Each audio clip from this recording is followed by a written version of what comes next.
संदीप, एक तरफ बातचीत की कोशिश हो रही है, किसान कह रहे हैं, प्रदर्शनकारी कह रहे हैं कि हम प्रदर्शन करेंगे, हमारा अधिकार है, लेकिन हाईकोर्ट ने कर्तव्य भी याद दिलाए हैं कि आपका अधिकार है, लेकिन आप दूसरों को परेशान नहीं कर सकते।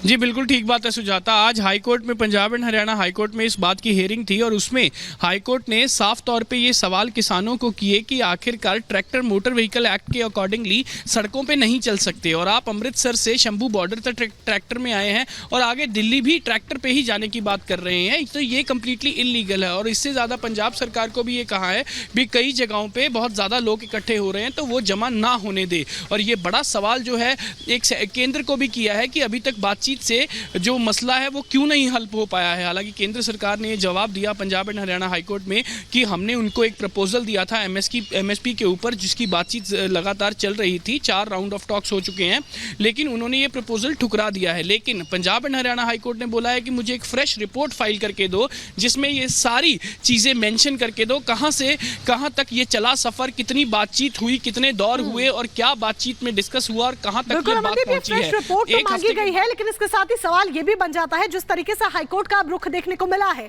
किसानों का इस पर क्या रिएक्शन होता है, क्या वो अपने प्रदर्शन में बदलाव करेंगे? क्योंकि इसी प्रदर्शन की वजह से हमने ये भी देखा था कैसे बवाल की तस्वीरें सामने आई थी। ठीक है, लौटेंगे आपके पास, लेकिन इस बीच एक बड़ी खबर आ रही है। बड़ी खबर पहले अपने दर्शकों को बता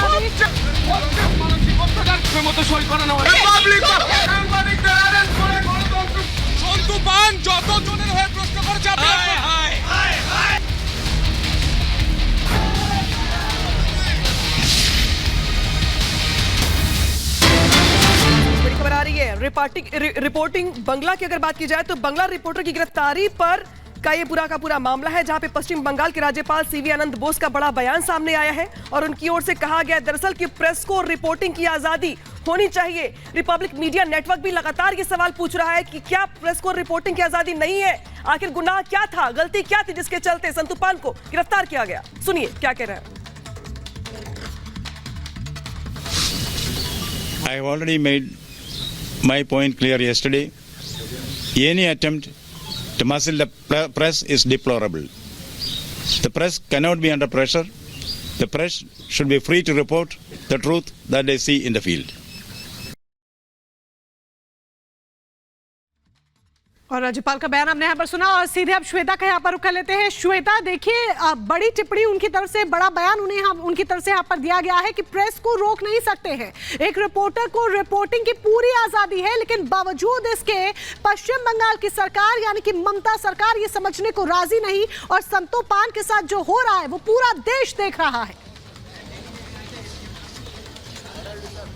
देखिए, जो हमारे बंगाल के रिपोर्टर हैं उनको जिस तरह से अरेस्ट किया गया उसके बाद बहुत सारे सवाल खड़े हो गए हैं। सवाल इसी बात को लेकर के है कि आखिर क्यों नहीं पहले नोटिस दिया गया, जिस तरीके से ये अरेस्टिंग हुई है, क्यों नहीं पुलिस ने पहले बताया और सीधे सीधे अरेस्टिंग कर ली गई है। जैसे पुलिस ने उनको गिरफ्तार किया, चारों तरफ से पुलिस ने घेरा बना लिया, उसके बाद उनको पकड़ के ई रिक्शा में डाल दिया गया। ये जो व्यवहार है ये दिखा रहा है कि कोई ऐसी बात थी जो एक तरीके से कहे कि दबाव तो था ही था, लेकिन जाहिर सी बात है वो दबाव बनाने की कोशिश हो रही थी बंगाल के रिपोर्टर के ऊपर भी कि कैसे उनको डरा दिया जाए, कैसे रिपब्लिक मीडिया नेटवर्क को डरा दिया जाए, रिपोर्टिंग करने से रोक दिया जाए। लेकिन ये बिल्कुल सीधी सी बात है कि रिपोर्टिंग करने से कोई नहीं रोक सकता, क्योंकि संविधान अधिकार देता है। संविधान बाकायदा चौथे स्तंभ के तौर पर मीडिया को जानता है और इसीलिए ये अधिकार हमें खुद संविधान ने दिए हैं। हम जाए, सच्चाई सामने लेकर के आए और उसी अधिकार का तो हम पालन कर रहे हैं। तो फिर अगर उस अधिकार का पालन कर रहे हैं तो इसमें गलत क्या हो गया है जिसमें इतनी बड़ी बात हो जाती है कि वो अरेस्टिंग तक पहुंच जाती? ये बहुत अहम हो जाता है। तो फिलहाल इस वक्त आपको बता रहे हैं क्या कुछ चल रहा है और उससे जुड़ी एक रिपोर्ट भी देखिए।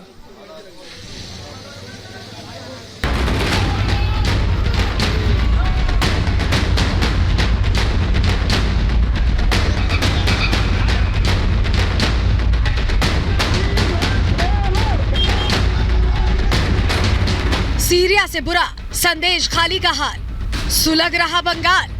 बहुत सिंपल। शुभेंदुदा আমি একটাই প্রশ্ন মমতা শুভেন্দুदा संदेश खाली में एक्शन, ममता को भारी टेंशन। संदेश खाली पर सियासत, हंगामा और हकीकत। यस फलता का हालत भी इस तरीके से बहुत सारे एरिया है वो बहुत सिंपल। शुभेंदुदा আমি একটাই প্রশ্ন মমতা শুভেন্দু जिस सूबे की बागडोर एक महिला के हाथ में, उसी राज्य के गांव में महिलाओं की पिछले 10 सालों से भद्द पिटी हुई है। जो ममता माँ माटी मानुष की बात करती हैं, उसी के राज्य में महिलाओं की दुर्गति हो रही है। और जब उन पीड़ित महिलाओं से उनका कोई अपना मिलता है तो दर्द आंसू बनकर आंखों से छलक उठता है। हाईकोर्ट के आदेश के बाद जब पश्चिम बंगाल विधानसभा नेता प्रतिपक्ष शुभेंदु अधिकारी संदेश खाली पहुंचे, पीड़ितों का दर्द सुना तो वहां की हालत कुछ ऐसे बयां की। 12 साल से लोग को फिजिकल टर्चर भी हो रहा है।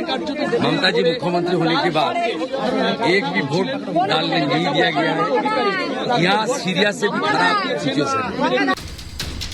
जिस शाहजहां शेख को लेकर सियासत जारी है, जिस पर महिलाओं के साथ शोषण के आरोप लग रहे हैं, जिसे ममता सरकार संरक्षण दे रही है, वो कहां है? इस पर शुभेंदु अधिकारी ने सवाल किया। शाहजहां साहब को चीफ जस्टिस थोड़ी देर पहले बताया सरेंडर करना पड़ेगा और केस में सीबीआई ईडी को टैग कर दिया। आपको लगता है अभी जस्टिस मिलेगा? पुलिस का संरक्षण में शाहजहां है। क्यों? वो टीएमसी का वोट लुटेरा है और टीएमसी को रुपया सप्लाई करता है। अभी सीबीआई ईडी हो गया है, ये लोग का अंदर ही जाना पड़ेगा और एरिया में शांति भी आएगा। शाहजहां भी कैपिटल पनिशमेंट उनको मिलेगा। रिपब्लिक भारत के कैमरे पर शुभेंदु अधिकारी ने बताया कि बंगाल में सिर्फ संदेश खाली ही नहीं, बल्कि उसके जैसे और भी कई इलाके हैं जो ममता के गुंडों का गढ़ बने हुए हैं। रिपब्लिक भारत के कैमरे पर शुभेंदु अधिकारी ने बताया कि बंगाल में सिर्फ संदेश खाली ही नहीं, बल्कि उसके जैसे और भी कई इलाके हैं जो ममता के गुंडों का गढ़ बने हुए हैं। ये लिखा जा रहा है कि बंगाल में संदेश खाली जैसी बहुत सारी जगह है। क्या आप मानते हैं? बीजेपी मानती है? लोग मानते हैं? यस फलता का हालत में इस तरीके से बहुत सारे एरिया है, इस तरीके से गुंडागर्दी चल। संदेश खाली में पहुंचकर बीजेपी भले पीड़ितों से मुलाकात कर उनके दर्द को जान रही हो, लेकिन वहां पहुंचना इतना आसान नहीं था। कोलकाता से जब बीजेपी नेताओं ने संदेश खाली को कूच किया तो उन्हें धामा खाली में रोक दिया गया, जिसके बाद बीजेपी नेता धरने पर बैठ गए। Judiciary is the main pillar. इसे ममता सरकार की तानाशाही ही कहेंगे कि हाईकोर्ट के आदेश को दरकिनार कर संदेश खाली में न सिर्फ भारी संख्या में पुलिस बल की तैनाती की गई, बल्कि बीजेपी नेताओं के संदेश खाली कूच से पहले धामा खाली में एक बार फिर से धारा 144 लगा दी गई। জনগণকে বিশেষভাবে জানানো যাচ্ছে পুনরায় আবার নতুন করে ধামাখালি ঘাট সংলগ্ন এরিয়াতে 144 ধারা জারি করা হয়েছে। 1 घंटे के हो हंगामे और बहसबाजी के बाद 2 नेताओं को संदेश खाली जाने की इजाजत मिली। शुभेंदु अधिकारी और शंकर घोष पीड़ित महिलाओं से मिलने पहुंचे तो पीड़ितों का दर्द आंखों से आंसू बनकर बहने लगा। Bureau report, Republic Bharat.